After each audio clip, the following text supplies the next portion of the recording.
All right. Hey guys, what's going on? This is the week 4 of the Final Fantasy XIV informational series that I've started up. This is just to get people acclimated with some of the information that's out there that might be less known, especially regarding a lot of things that people sort of expect from MMOs, such as, level cap and endgame.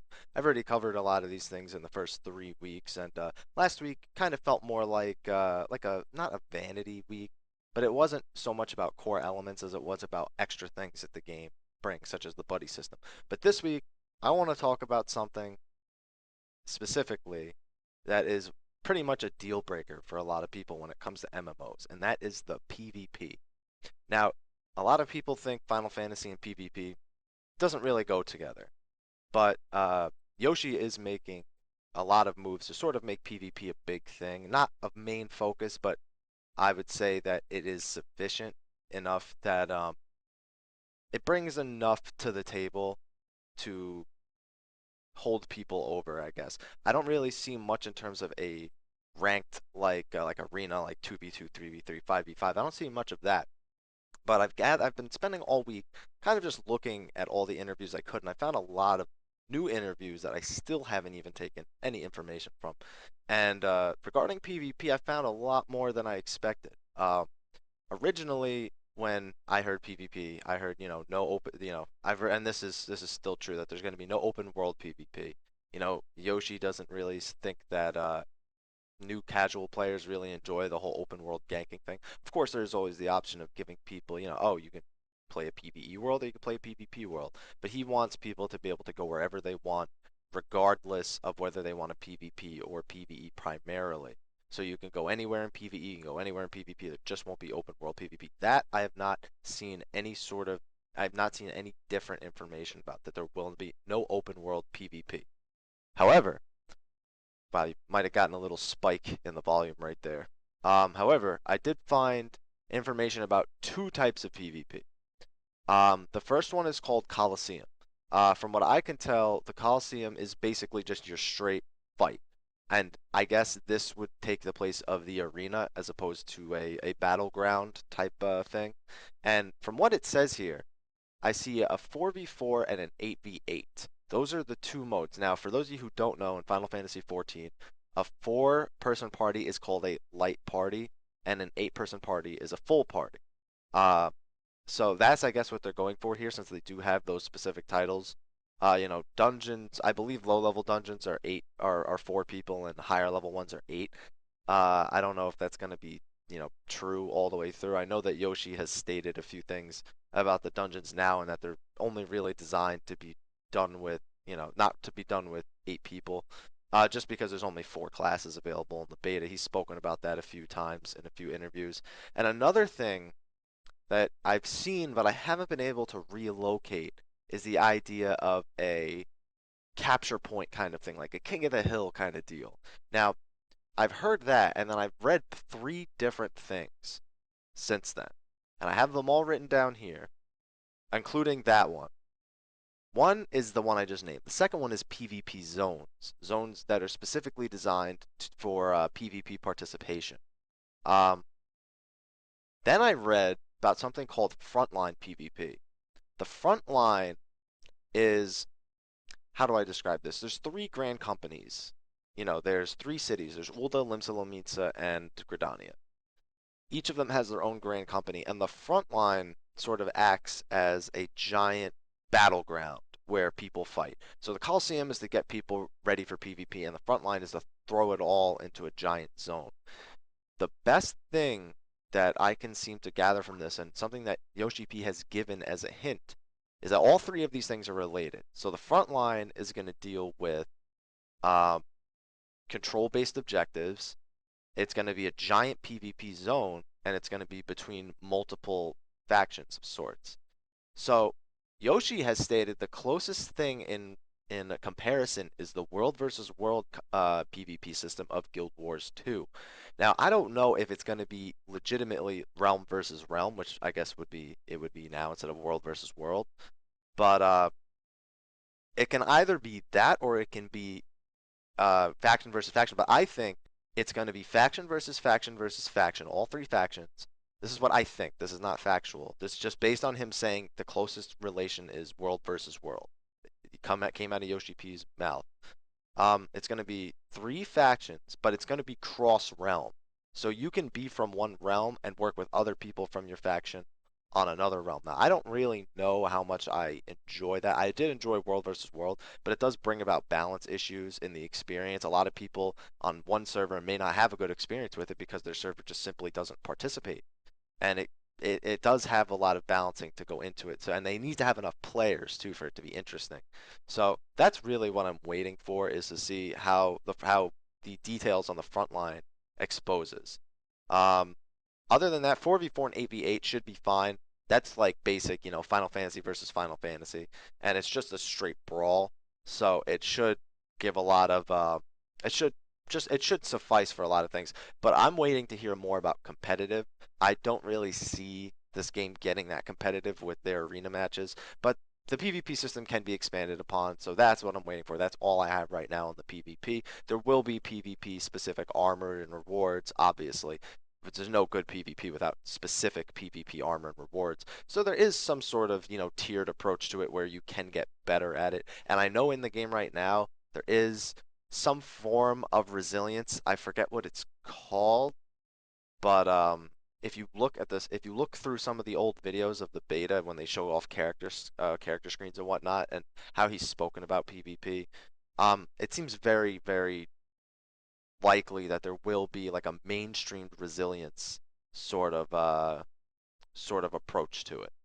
Um, the next thing I want to talk about is completely not PvP related, but it is very important because this is something that I see get talked about for WoW a lot. I see a lot of people, it's 50-50. It's either looked at as, oh my God, I don't want to do this, or it's another thing to do. It's really, you either look at it as another thing to do, or you look at it as a burden that's interrupting the rest of your experience because you don't want to do it. And that is a reputation grind. Now, specifically, he spoke about reputations. And he said that, he said very reminiscent of Final Fantasy XI's. As you gather more reputation, more quests will open up. However, it's not an invisible stat anymore. You can actually see your reputation, which, Final Fantasy XI's reputation grind was more of a guessing game. People had to figure out how much reputation they needed and how many quests. It was a lot more mathematic. This seems more reminiscent to WoW's reputation grinds, but there's no indication yet that it's going to be a series of daily quests in a hub. That's the one thing that's different from this. So there's got to be repeatable quests. There's no way you can have a reputation grind without repeatable quests. Uh, but there's no sort of indication that it's just going to be a section of dailies. And also, there's some sort of indication that just doing quests around like a city will give you reputation, any quest at all. And that's another thing that's normal of MMOs now, is to give you reputation as another sort of incentive as you're leveling up. Of course, if you want to get max reputation, you usually have to go above and beyond, and that's what I'm expecting from this too. I'm also expecting there will be multiple vanity rewards, gear rewards, things like that, things that players are in search for. So expect to have to grind your reputation a little bit when you hit max level. And if you're already max level and you're just looking to come back to the game, you are not going to have any reputation to start because there were no factions previous to this. So you are going to have to basically either go level your Arcanist and just get as many quests done as you can for the factions that you need, or you're going to really need to buckle down and just discover all the reputation grinds and what they reward and everything. It's going to be a really, really interesting system to see unfold because there's already so many people at max level, and they're all going to have to do these reputation grinds when the game comes out. Finally, speaking of reputation grinds, I want to speak a little briefly on questing. I've spoken about the level cap before, but I don't believe I've spoken about questing experience as a whole. I've seen this in a lot of interviews regarding the beta, regarding the impressions people are getting in the interviews from Yoshi. And apparently a big concern right now is there enough quests? Yoshi says that he wants people to be able to get their first class from 1 to 50 with the main storyline. That is that he has said that outright. The problem is once someone goes to level a second class from 1 to 50, what do? Well, let's say they started in Ulda. Maybe now they can go to Lim Solomita and complete a quest line there to get to 50. Third class, they can go to Gridania, 1 to 50. What about the other 5? Um, there's the leave quest system. there's guild hests, there's dungeons, there's fates, but is it enough to get from 1 to 50 with all 5 classes comfortably? The argument I'm seeing is from Yoshi, and it's not really an argument, more of a thing. They're just trying to make it. They're working on it. They're saying, yeah, we can understand why that would be a concern, but one thing we don't want is we don't want people to have to go through the exact same thing every single time they level a new class. Now, how you're going to do that for 8 classes is beyond me. I don't see how you can separate classes maybe 5 to 8 from having a similar experience once all the quests have been expelled and everything, unless you go out of your way to do it in different manners. That's the only thing I can see, maybe doing it in a different area every time, but people are probably going to pigeonhole themselves into the area they're most comfortable with. So, having said that, questing is very, very standard in this game. Uh, it's not like Final Fantasy 11 where you're not gonna have, you're gonna have your quest icons, you're gonna have your quest tracking, you're gonna have, the quests where it's go collect this or kill this. You're gonna have those quests. You're gonna have the main storyline quests. You're gonna have instanced battles. You're gonna have group quests. You're gonna have all that. Um, the one thing that's interesting is I kind of consider the fate system to be a giant questing system. It's just like a spontaneous quest. Like, oh, you got to do this. You got to do this quest right now. Um, and the fate system it's been explained multiple times that the fate system doesn't necessarily mean, okay, kill all the monsters in the area, or oh, go collect as many of these as you can. It specifically stands for full active time event, I believe, which is a little bit weird to say out loud. Um, and it's been explained that that can mean anything. It doesn't have to mean a collection or a kill quest. Of course, obviously there are notorious monsters that come from fates as well, but it literally could mean anything. And it has been said that fates can be designed to last up to 2 or 3 hours. So there's a lot going on with questing, and it's still very much up in the air whether or not it's going to be your run-of-the-mill quest, or if there's going to be some sort of variation to keep it from feeling like a grind.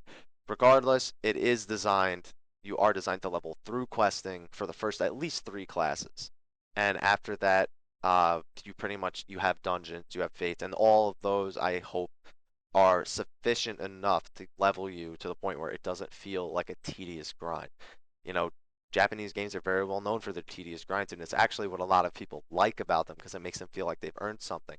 But if they're trying to break into the mainstream, it has to be done in such a way that it's fun for those people and it's fun for new people. So again, very, very delicate balancing system. Yoshi-P's got a lot of work cut out for him on these 3 subjects: PvP, reputation grinds, and questing, because they're all 3 really, really controversial things. People want PvP to be good. You have people who play a game specifically for PvP. You have people who hate reputation grinds, and you have people who don't mind it. It gives them something to do. And then you have questing. Some people hate the run-of-the-mill questing, and some people like the very mainstream questing where they're like, all right, there's no confusion. I know where to go. So there's a lot of people that are on both sides of the fence with these subjects, and I'm curious to see how they meet all the expectations for all 3 of these things. That is the informational for this week. I was really fun researching some of this information, especially the reputation grinds. I did not. I've been expecting it, but I finally found a solid interview that states reputation grinds are a thing and they will exist.